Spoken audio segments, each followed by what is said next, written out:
आपका सुख, आपका दुख, जो कुछ भी है वह मेरा है।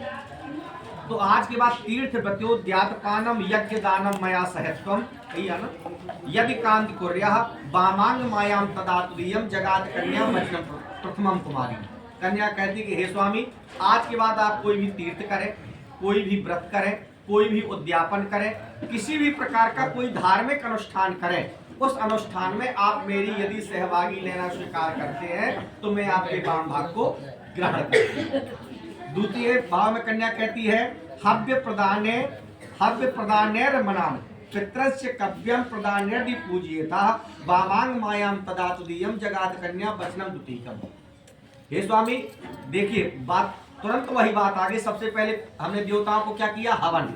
अब पितरों को क्या करते हैं? पिंडदान। तो देवताओं का हवन तीर्थ और पितरों का पिंड तीर्थ यदि वह आप करते हैं। श्रीमद् भगवत गीता ने अर्जुन ने जब भगवान से जो है तो युद्ध न करने से रोका, उन्होंने यही कहा कि महाराज यदि युद्ध होगा हम रिश्तेदारों को मारेंगे, बहुत लोग मरेंगे, और जब लोग मरेंगे स्त्रियां विधवा होंगी और वर्ण संकर पैदा हो जाएगा। वर्ण संकर जब पैदा हो जाएगा तो किसी भी प्रकार का गया, किसी प्रकार का कोई तीर्थ, किसी प्रकार कोई पिंडदान नहीं होगा। तो आज के बाद देवताओं को जो आप कव्य पिंड करेंगे उसमें भी आप मेरा सहयोग लेना, साथ लेना स्वीकार करेंगे तो मैं आपके वाम भाग को ग्रहण करती हूँ। तीसरे वचन में कन्या कहती है कि कुटुंब रक्षाभरणम यदि तुम कुर्यः पशूनाम परिपालन च वामांग मायाम तदा तुदीयम जगात कन्या वचनम तुदीयम। आपका मैं अपने माता पिता भाई कुटुंब परिवार को छोड़ करके जाती हूँ, यदि आपका परिवार भी मुझे अपनी पुत्री, अपनी बेटी, अपनी बहन का यदि दर्जा दे तो मैं आपके वाम भाग को ग्रहण करती हूँ।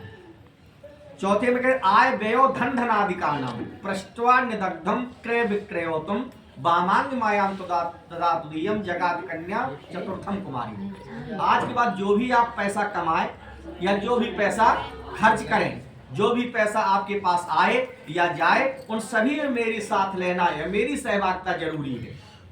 बहुत से ऐसे इतिहास मिले हैं कि जो कन्या जोड़ करके बचाती है, जो पत्नी जोड़ करके बचाती है, वह पुरुषों के विपरीत समय में काम देता है। और यदि दोनों लोग खर्च करने वाले हैं तो ऐसी स्थिति जीवन में आपकी है कि कोई दूसरा साथ देने वाला नहीं है। पति पत्नी एक सिक्के के दो पहलू है। दिन रात माता पिता भाई बहन कुटुंब परिवार सब एक दिन साथ आने पर, सब मिलने पर साथ छूट जाता है। यह इतना पवित्र रिश्ता है कि सुख और दुख की अनुभूति जिसके द्वारा होती है वह इन्हीं के द्वारा होती है। इसके बाद देवालया राम तड़ाकू वापी विदग्ध्या यदि पूजिए था वामांग मायाम तदा तुदीयम जगात कन्या वचनम च पंचकम।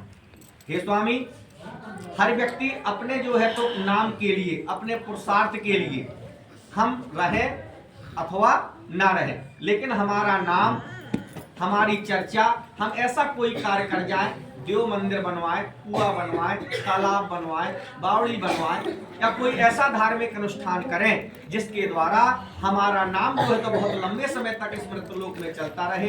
ऐसा भी यदि कार्य आप करते हैं तो उसमें भी यदि आप मेरा साथ लेना स्वीकार करें तो मैं आपके वाम भाग को ग्रहण करूंगा। षष्ठे वचन में कन्या कहे देशांतरे वा स्वापुरांतरे वा यदि विदग्ध्या क्रय विक्रय वामांग मायाम तदा तुदीयम जगात कन्या खष्टम कुमारी। अभी भी कन्या खष्टम कुमारी, अभी भी कुमारी है। और देश जाए विदेश जाए, किसी भी तरह का कोई व्यापार करें, किसी भी तरह का धार्मिक अनुष्ठान करें, किसी भी तरह का पितरों का कर्म करें और किसी भी प्रकार का तीर्थ यात्रा करें, उन सब में मेरी उपयोगिता, मेरा साथ आपके लिए जो है तो उत्तरदायी है। सातवें वचन में कन्या कहती है हे स्वामी, हर व्यक्ति से मानव जीवन में चूक होती है, ये कलिकाल है, लेकिन एक वचन मेरा है ना सेवनीय यदि पार की यदि भवेत भावनी काम। बाबा तुलसीदास जी ने इसी को लिखा है कि सी राम मैं सब जग जानी और करहूं प्रणाम जोड़ जुग पानी। आज के बाद महाराज दूसरी स्त्री कितनी भी सुंदर क्यों ना हो, लेकिन यदि वो आपकी बराबरी की है तो बहन, छोटी है तो पुत्री और बड़ी है तो माता। यदि यह भाव यदि आपकी नजर में है, यदि यह भाव आपके हृदय में है तो मैं आपके वाम भाग को ग्रहण करना चाहती हूँ, आपके वाम भाग को ग्रहण करूँ। पति कहता है, हे देवी, इन सभी बातों के साक्षी कौन है? आज मंडप भरा है, कल उखड़ जाएगा, बाराती लोग अपने अपने घर को चले जाएंगे, पंडित और जल्दी महाराज 6 बजे हमारे जा रहे हैं। आखिर इस बात का साक्षी कौन है? तो बताए इस बात का साक्षी भगवान विष्णु है, और इस बात के साक्षी महाराज उत्तानपाद के पुत्र महाराज ध्रुव 24 घंटे आकाश मंडल पर विद्यमान रहते हैं। इस बात के साक्षी महाराज ध्रुव हैं, क्योंकि चाहे बदली हो, चाहे चंद्र ग्रहण हो, चाहे सूर्य ग्रहण हो, कुछ भी हो, महाराज ध्रुव आकाश मंडल पर विद्यमान रहते हैं। तो हे देवी, इस विवाह के साक्षी भगवान ध्रुव हैं। मैं ध्रुव भगवान को साक्षी मान करके तुमको यह वचन देता हूं कि जीवन की जितनी से ज्यादा परिस्थिति होगी, लेकिन मैं तुम्हारा साथ नहीं छोड़ूंगा। यदि दिन में भावने पड़ती है तो अपन सूर्य को साक्षी मानते, जो कि सूर्य भी आदिदेव है। तो आदिदेव नमस्तुभ्यं प्रसीद भास्कर, दिवाकर नमस्तुभ्यं प्रभाकर नमोस्तुते। तो दिन में भाव रहे हैं, चावल दे रहे। तो भगवान सूर्य भी इस विवाह के साक्षी हैं, और ध्रुव भी महाराज इस विवाह के साक्षी हैं। यह स्वीकृति को आदि ने महाराज लड़का ना यत्र विरोधा उद्यान कहलाता है बगीचा, उद्यान कहलाता है रात के 12 बजे का समय, और उद्यान कहलाता है दिन के 12 बजे का समय। हे स्वामी, आपसे वचन दिया, मैंने स्वीकारा। जो आपके वचन है वो बड़े विचित्र हैं।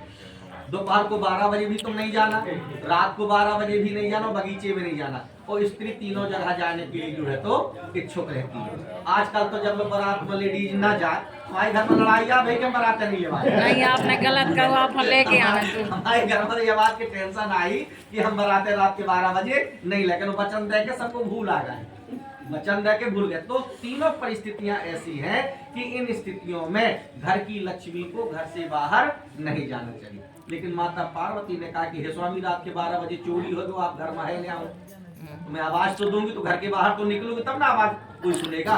तो भगवान ने कहा आपत्ति काली मर्यादा नास्ति, आपत्ति काल को छोड़ करके।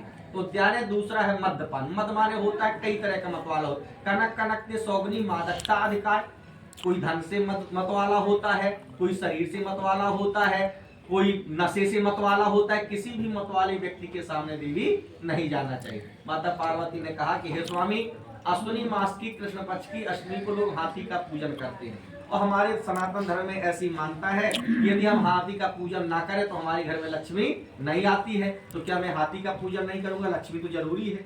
तो भगवान शंकर ने पुनः कहा आपत्ति काली मर्यादा नास्ति, उस दिन को भी छोड़ करके उद्यान मद्यपान राजद्वारी, राजा का दरबार, राजा के दरबार पर भी तुम बिना बुलाए नहीं जाओगी। उस पर भी माता पार्वती ने कटाक्ष किया, और उस पर भी जो है तो भगवान भोलेनाथ ने स्वीकृति दी। उद्यान मद्यपान राजद्वारे पिता गए, चौथा है पिता का घर।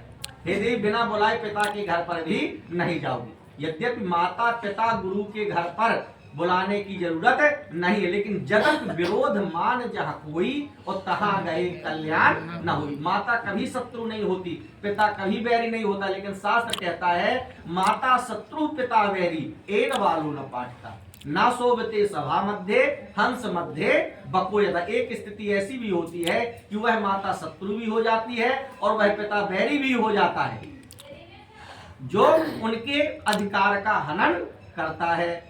तो इसके बाद जो है तो देवी पिता के घर पर नहीं हो, तब माता पार्वती ने कहा या कन्या ने कहा कि हे स्वामी, मेरे घर में भाई के यहाँ लड़का होगा, भतीजा होगा, या रक्षाबंधन का त्योहार होगा, या होली का भाई दूज का टीका होगा, क्या ऐसे में भी बुलावे को परखूंगी? क्या उचित है? इस वर्ष के त्योहार है। तब भगवान भोलेनाथ ने कहा देवी आपत्ति काले मर्यादा नास्ति, ऐसे समय को भी छोड़ करके। लेकिन उद्यान मद्यपान राजद्वारे पिता गए। लेकिन 5वां वचन जो पति ने कहा, मम चित्तानुगतम चित्तम पतिव्रत धर्म परायण। आखिर पत्नी कौन है? यदि पति ने कहा मुझे पानी चाहिए, और पत्नी ने पति के कहे में पानी दिया, वो पत्नी नहीं है। शास्त्रीय विधान से महाराज बैठे, पति घर से ऑफिस से आया, घर से आया, खेत से आया, खलिहान से आया, और उसने कहा मुझे पानी चाहिए, और पत्नी ने कहने के बाद पानी दिया, तो वो पत्नी नहीं। मम चित्तानुगतम चित्तम, पति के चित्त के अंतःकरण के भावों को जान करके इसे आज ना कोई पत्नी है और ना आज कोई पति है। इस सबसे बड़े खटपट का कारण ये है ये। लेकिन कितनी बड़ी परिस्थिति है, हर चीज का लाभ बनता है। मकाई को अपन फोड़ते हैं ना, और मकाई को अपन जो है तो कितना खाते हैं, लेकिन धान के लावा को कभी खाया नहीं जाता है। और जितनी अग्नि में डाले देखिए कितना सफेद हो गया है। पति पत्नी का जीवन वही है जो विपरीत परिस्थिति में एक साथ हो, लेकिन ऐसा मिलता जा बिरला है। यदि समय से बहू को मोबाइल, समय से मायके आने को, समय से बारात जाने को, समय से शॉपिंग को यदि सरकार अच्छा है तो पति हमारा बहुत अच्छा है, और यदि उस पर रोक टोक है तो पति हमारा सबसे खराब है। तो मम चित्तानुगतम चित्तम पतिव्रत धर्म परायण, पति के अंतःकरण के भावों को जान करके, सास के अंतःकरण के भावों को जान करके, ससुर के अंतःकरण के भावों को जान करके। क्यों? महाराज दशरथ ने कहा बधू लड़कनी पर घर आई, राखौ नयन पलक की नाई। कितना प्रेम, कितनी, यदि लड़की का पिता का बलिदान है उसको विदा करने में, तो कहीं सामने वाले व्यक्ति को भी उसके लिए रखने का उत्सुकता का, लोग 28 साल 30 साल 20 साल 22 साल बच्चे का इंतजार करते, मेरी बहू आई तो सास क्यों उस बहू के लिए दुश्मन हो जाती है? दुश्मन नहीं होती है। अंतर किस बात की है? हम उस प्रकार का भाव, उस प्रकार की क्रिया, उस प्रकार की चर्या लेकर के नहीं जाते हैं। तो भगवान शंकर ने कहा मम चित्तानुगतम चित्तम पतिव्रत धर्म परायण, पत्नी वही है जो पति के अंतःकरण के भावों को जान करके ही कार्य करे वह पत्नी। इस बात की साक्षी महाराज ध्रुव और महाराज सूर्य है। तो यह स्वीकृति हो तो ऐसे करके उत्तर